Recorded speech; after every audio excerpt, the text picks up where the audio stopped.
Welcome to market mentor. చాలామంది sir option selling ఏ టైంలో start చేయాలని అడుగుతున్నారు. చూడండి, మార్కెట్ మార్నింగ్ అసలు యాక్చువల్లీ 9:15 నుంచి 10:30 వరకు ఆప్షన్ సెల్లింగ్ చేయొద్దు. ఎందుకంటే 9:15కి మార్కెట్ ఓపెన్ అవుద్ది కదా. సో నిన్నటి పొజిషన్స్ ఎవరైతే ఆర్డర్స్ ప్లేస్ చేశారో gap up, gap down, filling, తర్వాత ఎమోషన్స్, మార్కెట్ సడన్గా పైకి వెళ్ళడం, కిందికి వెళ్ళడం, ఇవన్నీ 10 o'clock వరకు జరిగిపోతాయి. 10 o'clock తర్వాత ఏమవుతుంది, 10 o'clock నుంచి ఇన్స్టిట్యూషన్స్ అనమాట, పెద్ద పెద్ద వాళ్ళు ఉంటారు కదా, వాళ్ళు పెద్ద పెద్ద ఆర్డర్స్ ప్లేస్ చేస్తారు.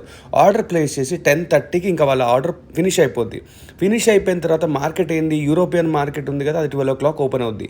సో ఆప్షన్ సెల్లింగ్ అనేది మీరు 10:30 నుంచి 12 వరకు ప్రశాంతంగా ఎలాంటి న్యూస్ ట్రిగ్గర్ ఉండదన్నమాట. 12-12:30 వరకు హాయిగా ట్రేడ్ చేయొచ్చు. దానివల్ల ఇక్కడ ఏమవుతుందంటే ఈ 1.5 hour మంచిగా మనకు డీకే అనేది వస్తుంది. సో నేను చూస్తున్నారు కదా, Nifty at the same time cell PE చేస్తున్నాను, సిఈ చేస్తున్నాను. దానివల్ల ఎందుకు మనకి ఇదే టైంలో రోజు 10:30 నుంచి 12 o'clock వరకు చేస్తున్నాను. సో అందుకే ఈ టైంలో మనకి ప్రాఫిట్ అనేది వస్తుంది.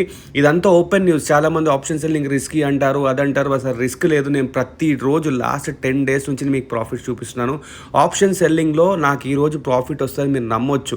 అదే ఆప్షన్ బయింగ్లో మీరు అంత కాన్ఫిడెంట్గా ఇవ్వలేరు. ఎందుకంటే ఎప్పుడు పైకి వెళ్తుందో తెలియదు, ఎప్పుడు కిందికి వెళ్తుందో తెలియదు.